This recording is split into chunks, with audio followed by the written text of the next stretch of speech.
Hello guys, welcome back to our channel simplified study official. तो guys, आज की video में हम डिस्कस करने वाले हैं प्रॉफिट एंड गेन डेप्रिसिएशन के चैप्टर से थ्योरी नोट्स आज की वीडियो में हम पढ़ेंगे। तो गाइस, पिछले 2-3 साल से डेप्रिसिएशन का जो 15 मार्क्स के लिए क्वेश्चन है ये आपको एग्जाम में देखने को मिला होगा। एंड मैंने प्रीवियस ईयर का क्वेश्चन पेपर भी आपके साथ डिस्कस किया था जिसमें आपने ये क्वेश्चन देखा होगा 15 मार्क्स के लिए।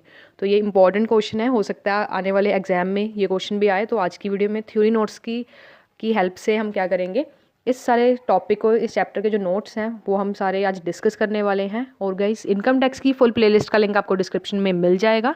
सो without wasting our time, let's start the video. तो सबसे पहले हम ये देखेंगे कि डेप्रिसिएशन क्या होता है। तो गाइस, डेप्रिसिएशन काफ़ी ज़्यादा इंपॉर्टेंट टर्म है। अगर हम बात करें इनकम टैक्स के अंदर, इनकम टैक्स का जो हेड होता है, head of profit and gain from business और प्रोफेशन के अंदर जो ये हेड है, इसके अंदर काफ़ी ज़्यादा इंपॉर्टेंट टर्म है डेप्रिसिएशन। अगर हम सिंपल लैंग्वेज में कहें, डेप्रिसिएशन का मतलब होता है decrease in value of an asset. ठीक है, अब मान लो आपके पास मशीन, अगर मान लो आपने एक कार खरीदी 10 लाख की, आज आपने 10 लाख की कार खरीदी और 2 साल के बाद उसकी वैल्यू 10 लाख नहीं रहेगी, क्योंकि हम उसे यूज़ करेंगे, उसके यूसेज पे डिपेंड करता है। और जैसे 2 साल बाद टाइम बीता है, टाइम के बीतने से और उसका यूज़ करने से जो उस एसेट की वैल्यू डिक्रीज़ होती है उसे हम कहते हैं डेप्रिसिएशन। तो गाइस, डेप्रिसिएशन को एक बिजनेस एक्सपेंडिचर ट्रीट किया जाता है और इसे डेबिट किया जाता है profit and loss account SSC के। अब एसएससी क्या होता है वो भी मैंने आपको वीडियो में बता रखा है, डिस्क्रिप्शन में प्लेलिस्ट चेक कर सकते हो। अब गाइस, डेप्रिसिएशन को कैलकुलेट करने के 2 मेथड होते हैं। पहला होता है स्ट्रेट लाइन मेथड एंड दूसरा होता है रिटन डाउन मेथड। अब डेप्रिसिएशन है, ये आपका कौन से सेक्शन के अंदर आती है? सेक्शन 32 के अंदर। अब हमने देख लिया डेप्रिसिएशन क्या होता है। अब डेप्रिसिएशन हम क्यों कैलकुलेट करते हैं, क्या क्या ऑब्जेक्टिव्स है डेप्रिसिएशन को कैलकुलेट करने के लिए। नंबर 1 है to find out real business profit. हमें रियल बिजनेस प्रॉफिट, कितना हमें बिजनेस का प्रॉफिट हुआ है वो फाइंड आउट करने के लिए हम कैलकुलेट करते हैं डेप्रिसिएशन को।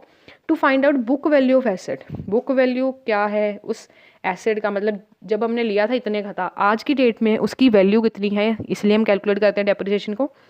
और to arrange finance for replacing of asset, मतलब मान लो अगर हमारे पास एक मशीनरी है, ठीक है, वो थोड़े 2-3 साल पुरानी टेक्नोलॉजी है, अब हम एक न्यू टेक्नोलॉजी की मशीन लाना चाहते हैं। तो सबसे पहले हम उस पुरानी मशीन की डेप्रिसिएशन निकालेंगे, पता करेंगे कि इस मशीन की कितनी वैल्यू है, इसका कितना मिलेगा। ठीक है, उसके बाद जितने पैसे कम हो रहे हैं हम उसकी फाइनेंस कहाँ से करेंगे, इसके बारे में हम डिस्कस कर सकते हैं वाइल कैलकुलेटिंग डेप्रिसिएशन। अब गाइस, डेप्रिसिएशन 2 तरीके के एसेट्स पे लग सकता है। पहला होता है टेंजिबल एसेट एंड दूसरा होता है इनटेंजिबल एसेट। टेंजिबल एसेट्स वो होते हैं जिसकी फिजिकल अपीयरेंस होती हैं, जिसे हम टच कर सकते हैं, जैसे कि बिल्डिंग, मशीनरी, प्लांट या फर्नीचर। और इनटेंजिबल एसेट्स वो होते हैं जिसे हम फिजिकल अपीयरेंस नहीं होती, जिसे हम टच नहीं कर सकते, जैसे patent rights, copyrights, trade rights, technology, franchisee. ठीक है, तो ये आपके टेंजिबल एंड इनटेंजिबल एसेट्स होते हैं। तो अब गाइस है, जो आपको इंपॉर्टेंट क्वेश्चन आया हुआ है एग्जाम में 15 मार्क्स के लिए, आपको पूछा गया था कि what is depreciation and what are the important provisions regarding depreciation. तो अब हम पढ़ने वाले हैं कौन कौन सी इंपॉर्टेंट प्रोविजंस हैं डेप्रिसिएशन की। तो नंबर 1 है depreciation allowed on capital assets. अब डेप्रिसिएशन है वो सिर्फ कैपिटल एसेट्स पे लगती हैं। अब जो डेप्रिसिएशन है किन किन एसेट्स पे लगती हैं, जैसे कि building, machinery, plant, furniture, patent right, copy rights, इस पे क्या लगती है? डेप्रिसिएशन लगती है। नेक्स्ट है असेसी मस्ट बी ओनर। अब जो असेसी है वो ओनर होना चाहिए। अब मान लीजिए जैसे आपको एग्जांपल बताया था कि आपने कार खरीदी 10 लाख की, ठीक है, 2 साल बाद उसकी कितनी वैल्यू होगी, सपोज करो 8 लाख रहेगी या 9 लाख रहेगी। अब आप डेप्रिसिएशन तभी अलाउ कर पाओगे जब वो गाड़ी आपकी है, ठीक है, आपको पता होगा उसकी वैल्यू कितनी है ना, आप उसके ओनर होने चाहिए। नेक्स्ट है asset must be used for business. अगर हम इनकम टैक्स के अंदर, इनकम टैक्स के head profit and gain from business and profession के अंदर हम इसे कैलकुलेट कर रहे हैं, तो जो डेप्रिसिएशन है उसी एसेट पे लगेगी जो आप बिजनेस पर्पस के लिए यूज़ कर रहे हो। ऐसा नहीं आप अपनी कार, अपने पर्सनल कार, आप कार हो और उस कार को आप पर्सनली यूज़ कर रहे हो, उस पर आप डेप्रिसिएशन कैलकुलेट कर रहे हो, उसका तो कोई मतलब ही नहीं है। जो चीज़ आप बिजनेस में यूज़ कर रहे हो उस पर ही आप डेप्रिसिएशन लगेगी, उस पर डेप्रिसिएशन अलाउड है, जैसे कि मशीनरी हो गई, प्लांट हो गया या फिर फर्नीचर हो गया। नेक्स्ट है depreciation on actual cost of asset.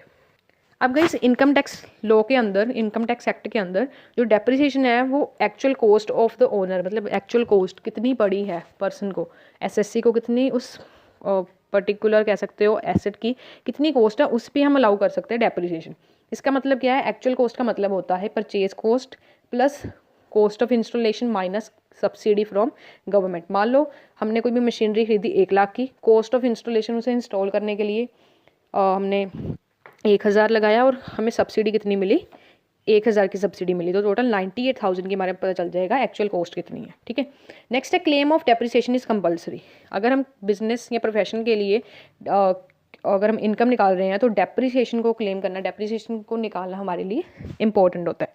Next है no depreciation in the year of sale. जिस साल में हम किसी भी एसेट को सेल कर रहे हैं उस साल हम डेप्रिसिएशन नहीं कैलकुलेट करते। ठीक है, नेक्स्ट है यूज़ ऑफ एसेट। अब डेप्रिसिएशन, यूज़ ऑफ एसेट मतलब क्या है कि जितने टाइम हमने उस पर्टिकुलर एसेट को यूज़ किया उसके अकॉर्डिंग ही हम डेप्रिसिएशन लगाते हैं। पहले अगर हमने एसेट 180 डेज से कम के लिए यूज़ किया है तो हम डेप्रिसिएशन पूरे साल की नहीं लगाएंगे बल्कि हाफ ईयर के लगाएंगे, मतलब 6 मंथ के लगाएंगे। नेक्स्ट, अगर हमने एसेट यूज़ किया है मोर देन 180 डेज तब हम फुल ईयर की डेप्रिसिएशन चार्ज करेंगे।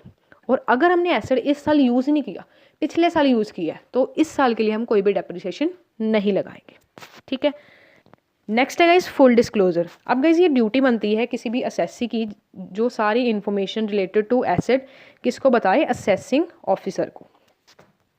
अब गाइस इनकम टैक्स एक्ट के अंदर ब्लॉक ऑफ एसेट्स ये है। नेक्स्ट, इनकम टैक्स एक्ट के अंदर डेप्रिसिएशन हम सिर्फ ऐसा नहीं करेंगे कि एक मशीनरी में हमने अलग डेप्रिसिएशन लगाई, एक पे अलग लगाई और एक पे अलग लगाई, अलग अलग डेप्रिसिएशन पे मतलब अलग अलग एसेट पे हम डेप्रिसिएशन नहीं लगाएंगे बल्कि हम ब्लॉक वाइज उसे डेप्रिसिएशन लगाएंगे। मतलब मान लो कोई भी एसेट है, यानी कि सपोज कर सकते हो कि मान लो अगर कोई प्लांट है, ठीक है, plant and machinery, motor car है और सर्जिकल इक्विपमेंट है, इस पे तीनों पे 15% क्या लगती है, डेप्रिसिएशन लगती है। हम तीनों को इकट्ठे करके ऐड करके कॉस्ट को, उसके बाद इसकी डेप्रिसिएशन लगाएंगे, अकेले नहीं लगाएंगे। ठीक है, नेक्स्ट है गाइस आपका point rate of depreciation on written down value. अब गाइस कुछ रेट होते हैं डेप्रिसिएशन के जो इनकम टैक्स हेड के अंदर होते हैं। पहला है बिल्डिंग, अगर रेजिडेंशियल है तो 5% डेप्रिसिएशन लगेगी और अगर नॉन रेजिडेंशियल है तो 10% डेप्रिसिएशन लगेगी। नेक्स्ट है फर्नीचर फिटिंग, फर्नीचर फिटिंग भी आपके 10% डेप्रिसिएशन लगेगी। And guys plant and machinery, motor car, surgical equipment की आपकी 15% डेप्रिसिएशन लगेगी। And computer, aircraft, pollution control equipment पे 40% एंड इंटेंजिबल एसेट्स पे 25% डेप्रिसिएशन आपकी लगेगी। नेक्स्ट है एडिशनल डेप्रिसिएशन। अब एडिशनल डेप्रिसिएशन अलाउ किया जाता है एसएससी को, जैसे प्लांट एंड मशीनरी हो गया, इस पर एडिशनल डेप्रिसिएशन लगती है। और गाइस जो एडिशनल डेप्रिसिएशन लगती है, एक तो जितनी डेप्रिसिएशन मान लो प्लांट एंड मशीनरी अपने ली है 15% डेप्रिसिएशन तो लगेगी ओल्ड वाली पे, और जो न्यू वाली ले रहे हो उस पर 15% के साथ 20% एडिशनल डेप्रिसिएशन लगेगी।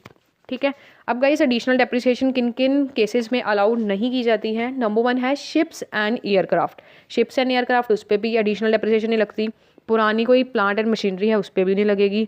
रोड ट्रांसपोर्ट व्हीकल है उस पर भी आपकी एडिशनल डेप्रिसिएशन नहीं लगेगी। और पावर जनरेटिंग यूनिट्स कोई भी है उस पर भी आपकी एडिशनल डेप्रिसिएशन नहीं लगेगी। मतलब कि अगर आप कोई भी एसेट है जैसे कि प्लांट एंड मशीनरी है जो न्यू आपने खरीदा है उस पे ही आपकी एडिशनल डेप्रिसिएशन लगेगी। और रेट ऑफ एडिशनल डेप्रिसिएशन कितना है आपका, 20% आपकी एडिशनल डेप्रिसिएशन उस एसेट पे, पर्टिकुलर एसेट पे लगेगी। तो गाइस ये था आपका टॉपिक या चैप्टर डेप्रिसिएशन का, जो ये 15 मार्क्स के लिए इंपॉर्टेंट क्वेश्चन है। और गाइस डेप्रिसिएशन के कौन कौन से क्वेश्चन पिछले साल आए हुए हैं वो भी मैंने प्लेलिस्ट पे आपको लिंक मिलेगा, उस वीडियो में मैंने बताया हुआ है।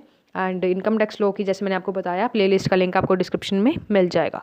तो आज की वीडियो में इतना ही। Meet you soon in the next video with the next topic.